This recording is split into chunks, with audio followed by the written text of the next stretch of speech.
Okay, let's just jump right in.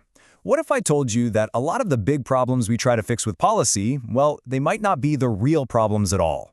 It sounds a little weird, I know, but how we decide to define an issue is often way more important than the solution we end up with. Think about a question you hear all the time, especially in education. Why are our students struggling? It seems so simple, right? A pretty straightforward question. But the second you actually try to answer it, you realize the issue isn't the question itself. It's what we assume the problem is behind the question. For example, one person might say, well, obviously it's a curriculum problem. Maybe what we're teaching is totally outdated, or it's just not clicking with kids today. Okay, that's one way to define the problem. But someone else might jump in and say, no, it's a teacher quality problem. Maybe the real issue isn't how we train, support, or recruit our educators. Now, if you define the problem that way, your solutions are going to look completely different. And then you have a third perspective. What if the problem has almost nothing to do with the school at all? What if it's really a socioeconomic inequality problem, where things happening outside the classroom are the actual root cause? All of a sudden, that one simple question has exploded into three totally different competing problems. So that really makes you wonder, what actually turns a general worry, like students are struggling, into an official policy problem that governments will actually try to fix? Because it's clearly more than just pointing out that something's wrong.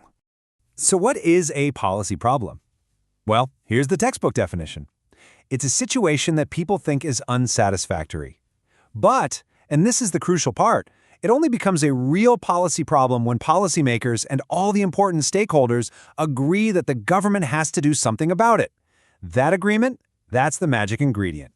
Without it, you just have a bunch of people complaining. And to get to that point, to avoid, solving the wrong thing entirely, policymakers have to ask some really basic questions. First, what exactly is the issue here? Let's be super specific. Second, who is this actually affecting? Third, what's the proof? What evidence do we have that this is a real, widespread problem and not just a one-off story? And finally, what are the real root causes? If you mess up this stage, pretty much any solution you come up with is doomed from the start. But here's the thing.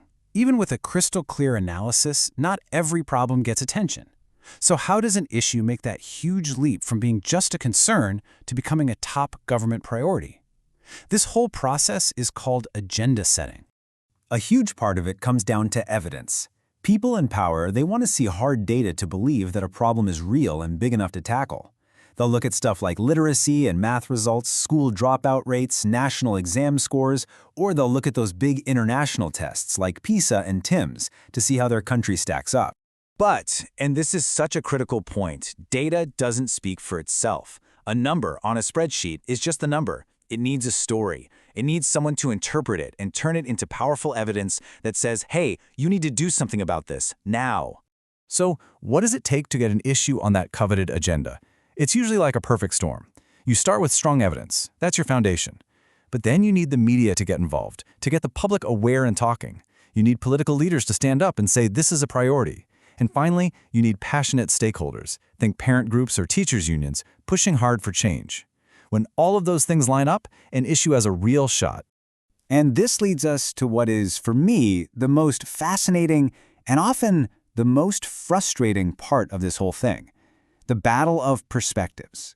Because even when everyone agrees that something needs to be done, they almost never agree on what the real problem is.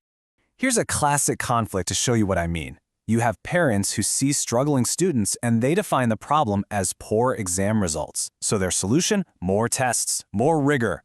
But then you have educators who look at the very same students and define the problem as too much pressure and anxiety. Their solution? Less testing and more creative, holistic learning. See? It's the same situation, but they're seeing two completely different problems. And look, this isn't just a hypothetical. Let's dig into a real-world case study of how the definition of a massive education problem was totally flipped on its head in Malaysia. So, for years and years, Malaysia's national exams were everything. They were the measure of academic success. The problem was easy to define. Get student scores higher. Simple. But over time, that whole narrative changed. The problem got redefined. Suddenly, the high-stakes exams themselves were seen as the problem, a source of incredible pressure that was actually killing holistic learning. The focus shifted from test scores to student well-being, and with that new definition, the exams were eventually abolished, a complete 180. So, What's the big takeaway from all this? In the super complex world of making policy, the most important, most crucial step is always the very first one: how you define the problem. Which brings us right to the heart of the matter. Policy problems are not simply discovered, they are defined and interpreted. They aren't these objective things just floating out there in the world waiting for us to find them. They're social constructs, built out of our values, the evidence we choose to use, and the stories we decide to tell.